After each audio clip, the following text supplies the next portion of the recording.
গোপালগঞ্জে এক কিশোরীকে ধর্ষণের অভিযোগ উঠেছে মাদ্রাসার শিক্ষকের বিরুদ্ধে।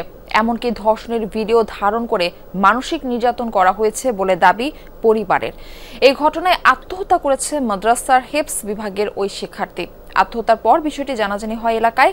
এরপর গ্রেপ্তার হয়েছে অভিযুক্ত দুজন।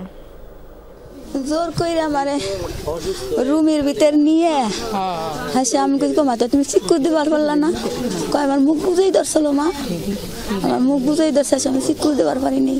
আমি চাই ওর ফাঁসিতে জ্বলবে ওর ম্যাডাম, আমি দেখব। মেয়েকে কোরআনের হাফেজ বানাতে চেয়েছিলেন প্রবাসী বাবা। ভর্তি করেছিলেন বাড়ির পাশেরই এক মাদ্রাসায়। সেখানেই নির্যাতনের শিকার ওই কিশোরী। শিক্ষার জন্য পাঠাইছি মাদ্রাসায়, যাতে আমার মা বাবা মরলে দোয়া করতে পারে, কিন্তু হুজুর ওই আমার বোনরে এইটি করলো। ওই তেমনি কি কইয়া আমার বোনরে মাইরে এলাইছে। এই 8 দিন বলে বেলায় রাখছি, কারো কাছে কিচ্ছু বলিনি, মান সম্মানের ভয়তে। মুকসুদপুর উপজেলার বামনডাঙ্গা গ্রামের এক মাদ্রাসার শিক্ষার্থীকে ধর্ষণের অভিযোগ উঠেছে। অভিযুক্ত মাদ্রাসারই এক শিক্ষক। পরিবারের দাবি, সপ্তাহখানেক আগে ধর্ষণ করা হয় ওই শিক্ষার্থীকে। এ সময় ধর্ষণের ভিডিও ধারণ করে রাখার অভিযোগ উঠেছে এক নারী শিক্ষকের বিরুদ্ধে।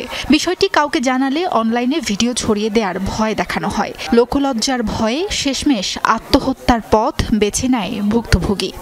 তুমি ওই হুজুরের সাথে বিয়ে বসো, নলে গেলা কিন্তু তোমার যা আমার কাছে আছে ভিডিও ফুটেজ যা আছে এগুলো আমি কিন্তু সব ফেসবুকে আপলোড করে দেবো, ঠিক আছে? এই কারণে পরে আমার শারীরিকালকে সহ্য না করতে পারে, পরে ও আত্মহত্যা করছে। একটা ধর্মীয় প্রতিষ্ঠানে একজন উস্তাদের কাছে, একজন শিক্ষকের কাছে আমাদের যদি মেয়েরা যদি নিরাপদ না হয় তো কোথায় নিরাপদ থাকবে? এর সহযোগিতা যে কজন আছে, আর এই হুজুরি যা হবে এই হুজুরির ফাঁসি যায়, আর ওই যে মহিলার, এই মহিলাই সবকিছু। বৃহস্পতিবার ওই কিশোরী আত্মহত্যা করলে বিষয়টি জানাজানি হয়। অভিযুক্ত শিক্ষককে গণপিটুনি দিয়ে পুলিশে দেয় এলাকাবাসী। মামলার পর অভিযুক্ত নারী শিক্ষককেও গ্রেফতার করা হয়েছে। পোস্টমর্টম হয়েছে, ভুক্তভোগীর পরিবার ভিকটিমের পরিবার মামলা করেছে, এটা তদন্তাধীন আছে। ঘটনার 2 জন গ্রেফতার আছে। শুক্রবার ভুক্তভোগী শিক্ষার্থীর মা বাদী হয়ে 2 শিক্ষক সহ আরও কয়েকজনকে আসামি করে মামলা দায়ের করেছেন। সাবরিনা লিজা, যমুনা নিউজ।